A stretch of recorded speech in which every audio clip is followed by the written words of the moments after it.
Welcome to Islamic Life Coach School Podcast. Apply tools that you learn in this podcast and your life will be unrecognizably successful. Now your host, Dr. Kamal Akhtar. Hello everyone. Peace and blessings be upon all of you. I am just loving hearing about all of the results that you guys are creating with the lessons from this podcast. It nourishes me. I feel alive and rejuvenated when I hear what a difference this podcast is making in your life. Alhamdulillah, that is my purpose. And the outcome of my efforts is aligned with my goal of making a difference in the mental health of the Muslim woman. I was able to achieve that not by magic, not because I have an innate talent of podcasting, but from the help of Allah and because of the evaluation process. And that is the topic of today. So I want to start with the difference between a goal and an outcome. Goals can be lofty and ambitious. Honestly, most of my goals have always been very ambitious. And the outcome can be anything but that. Outcomes tend to fall short of the goals. So you have a goal and you have a current outcome of your actions. They might or might not be the same. In reality, they're actually mostly not the same. Outcomes fall way short of the goals. People who think that their very first outcome of their efforts will equal their goal are being extremely naive. That's not how the world works. If your goal is an ideal body weight, the current outcome is that you lost 10 pounds and gained 5 back. This outcome is far from the goal, but the outcome is a result of your effort, your behavior, your action. The outcome is in your control. Outcome is any change that is brought about because of your actions. And this is why Islam is extremely action-oriented. And as we know, our thoughts create our feelings, that create our actions, that create the outcome. All outcomes are from Allah, but we create our outcome. So I always give an example of a chair. I created a chair by hammering woods into legs, a seat, and a back for support. That was the behavior. Everything all together, the ability to envision a chair, feeling the motivation to create the chair, having the capacity to perform the action of hammering the chair into shape. Everything is from Allah. But without my action, the chair would not be the outcome. I created the chair because of the permission that Allah subhanahu wa ta'ala granted me and because of the mind Allah gave me. I create my outcome because of my mind that Allah gave me. Now, by the way, when I say mind, I don't mean it in isolation, but the mind and body pair, the thought and the feeling together. For me, one outcome is this podcast. The action is me creating it. The thought is I want everyone to have easy access to this message that gives me the energy to perform these actions. Most of the time, the reality of life is the outcome of your effort is not equal to your goal. That does not mean that you cannot reach your goal. It just means that you have to evaluate the outcome to improve the process of your next action or effort. This takes you closer to your goal. People that reach their goals have mastered this process. Evaluation has to do with improving the process without blame, and that is much easier said than done. It is very easy to be living a life of your dreams or living a life of your nightmares. It is very easy to wake up from slumber one day and find out you have accomplished nothing of your desires. Evaluation is done so we don't accidentally wake up in a nightmare. Evaluation is a process of assessment of your past thoughts, feelings, actions, and outcomes. If you don't evaluate, you can't improve. This is critical to remember. Ideally, during this critical process, you will have gathered data, analyzed it to improve future actions. In a pure evaluation process, you might change your skills by gaining knowledge and creating a different skill set. You might change your behavior to change the outcome. But, and it's a big but, it doesn't always happen that way. It doesn't happen in such a logical and analytical manner. Humans are not strictly analytical and logical. Humans are experiential. They are a mixed bag of thoughts and emotions, the good and the bad. According to this design, the evaluation process looks a lot more messy. For the weight loss example, the goal is the ideal weight, lost about 10 pounds and gained 5 pounds back.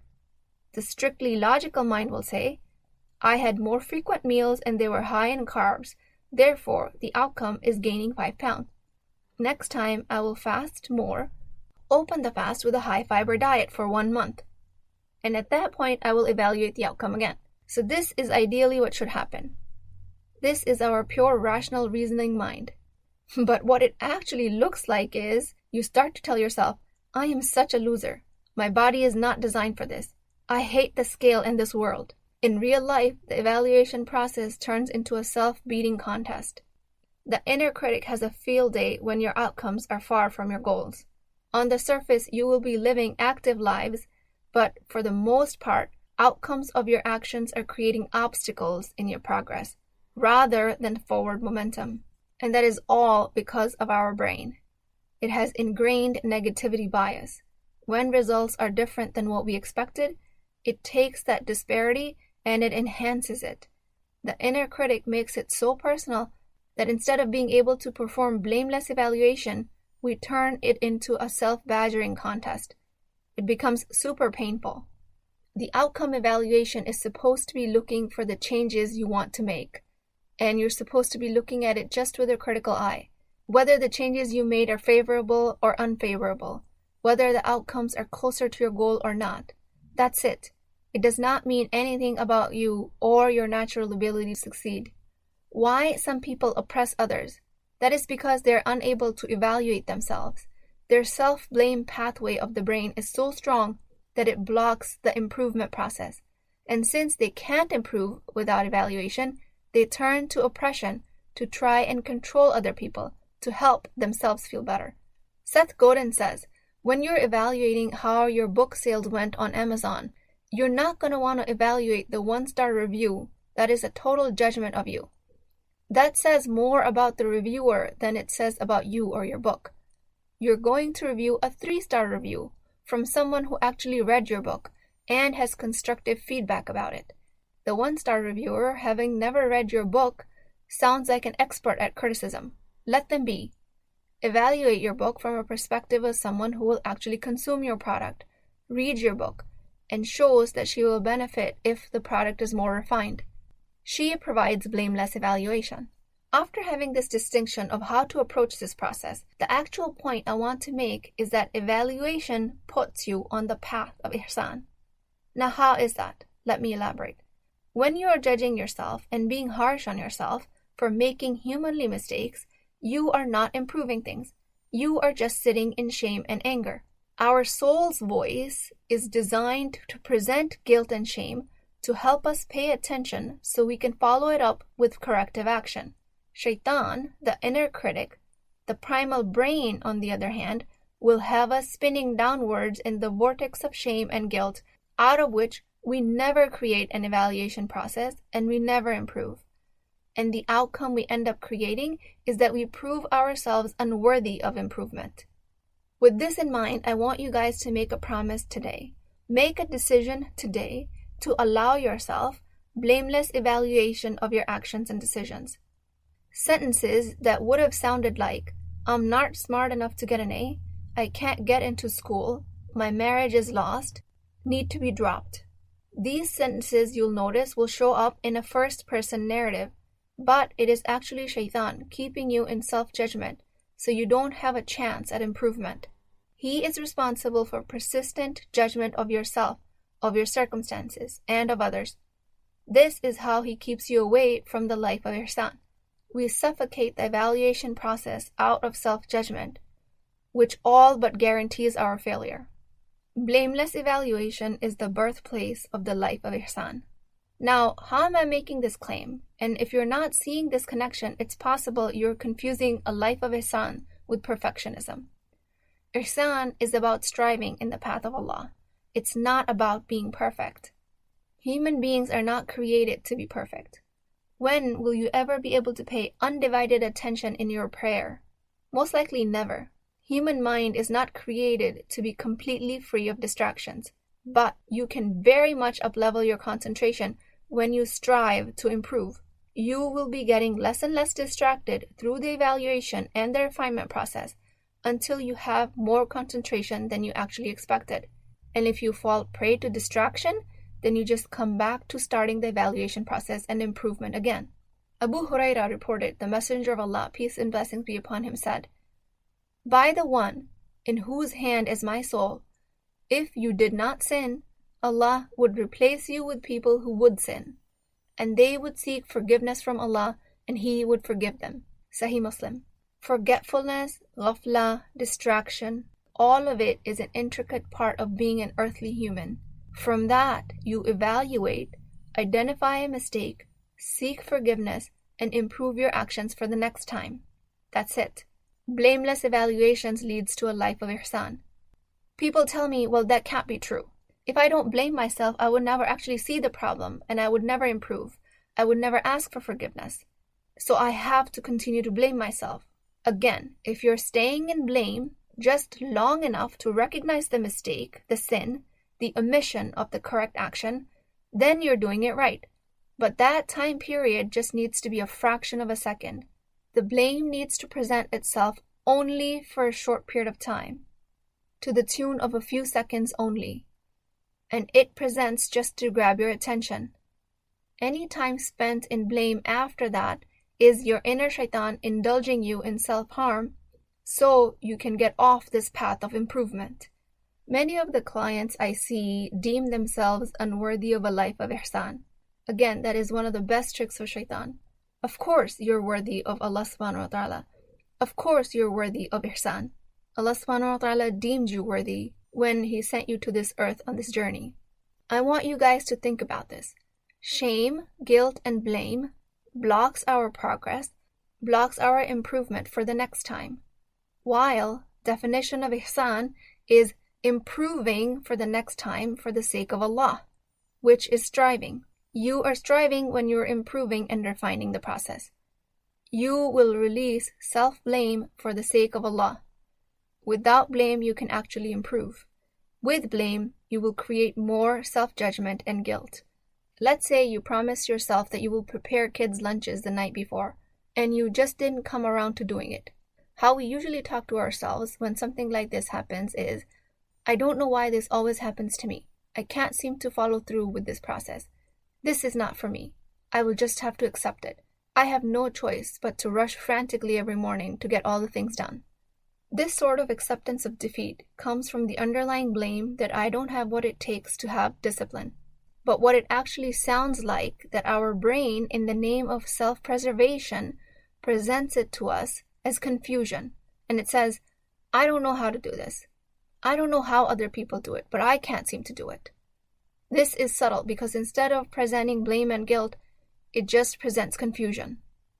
All of the same concept can be applied if you're writing a thesis, or if you're leading a project, or if you're decorating your home, or if you're planning your next vacation, if you're putting in a request for a corner office. Blameless evaluation is what could be improved for the next time.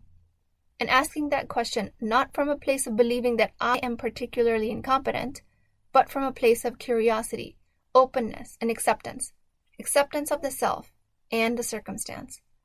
Not language like, if I just ran my business differently, if I raised my kids differently, if I was just a little bit more extroverted. This type of language creates judgment, and you will be unable to evaluate your actions and take corrective steps. Let's make this process very easy for ourselves. Evaluate the facts, not your opinions about the outcomes. Make it more logical and less judgmental. And let's decide today that no matter what happens, I will not blame myself. For me, this process started with what I needed to do to improve the sound quality of my podcast. How can I have my background in medicine help this topic? It didn't sound like I am not meant to podcast because I have a chaotic house with screaming children. Although at some point it did sound like that. I just had to self-correct. But for you, it could be, how can I hold a conversation about a topic I've never heard before? Not, I don't know anything about what's happening in the world. I can't be caught dead talking to people. It could be, how can I invest my money better? Not, I can't invest. I don't know anything about investing. How do you think people became investors? They invested, made mistakes, sometimes with their own money, sometimes with other people's money. They evaluated the process, what worked, what didn't work. They did not make it personal, and they kept improving until the world started to deem them as experts. The same can be applied when it comes to concentration in prayers. The judgment of the evaluation process will single-handedly block your improvement in your prayers. I can never concentrate, versus I couldn't concentrate, but I was able to bring my mind back to the prayers 3 different times. I am working on improving my concentration, all the while asking for forgiveness for your shortcomings. This is striving for the sake of Allah. Judgment blocks ihsan, asking for forgiveness not from self-blame, but from a place of love of this design, of yourself, of Allah subhanahu wa ta'ala, where we get to overpower our inner enemy to create a beautiful life in this world, all the while calling it ibadah, inshallah. Keep striving. Ihsan is striving, not perfectionism, like most of us make it mean. I will ask you to find ihsan in your daily life, ihsan in marriage, in motherhood, in your career. Ihsan is striving for the sake of Allah. You start by elevating your intentions before your day begins. You promise yourself that everything lined up for your day today is going to be for the sake of Allah. That way, you immediately turn the most mundane tasks of the day into ibadah. And then you evaluate where you were able to show up from ihsan or where you were judging yourself. When you can't evaluate your day actions or outcomes because your judgment is weighing you down, you will hide. This spins into self-pity, feeling sorry for yourself, and feeling trapped, which in turn begets more judgment. Shaitan wants you to be the victim of your life. Every victim needs a villain. When you are the victim of your judge, you blame the world. The world becomes the villain. When you're blaming other things and other people, that's because your internal judge is so strong that while it judges you, it also pacifies you by saying, it's okay, you're a loser, but so is everyone else. If you're without opportunity, that's because your circumstances are wrong for your life. Your judgment of circumstances and other human beings is a symptom of your judgment of yourself. This is how improvement opportunities remain hidden. You don't question, you don't reveal, you stay small. So I ask you to evaluate without blame and judgment, to expand your horizons. Keep it factual and ask for forgiveness abundantly. May Allah subhanahu wa ta'ala overlook all of our failures and our shortcomings. I pray to Allah for steadfastness so that I can overcome my inner critic and all of its judgments. I pray for effective evaluation of my past actions so that way I can improve my life, inshallah. And I pray the same for all of you. O Allah, please help us propel our lives beyond our wildest dreams. Help us embark on a life of ihsan for your sake and for the sake of serving others. I pray that your journey of evaluation and self-correction be made easy for you through this podcast. I call on the names of Allah, Ar-Rahim, the bestower of mercy, and Ar-Rashid, the guide, the infallible teacher. O Allah, teach us a way to live a life in your submission filled with success. Ameen Ya Rabbul Alameen. Please keep me in your du'as. I will talk to you guys next time. If you're interested in getting coached by me, I'm offering a very affordable opportunity to do that with Wisdom Wednesdays. This is not a course, not a lecture. This is an opportunity for live coaching, real change with Islamic adab and etiquette. You do not need more information. You actually need a space to create change. At $19.99 a month, which is the price of takeout dinner, you as a Muslim woman will create confidence, intimacy, and connection without shame or fear of judgment, because your privacy is my highest priority. So join at www.islamiclifecoachschool.com, resources, Wisdom Wednesdays. I'll see you inside, inshallah.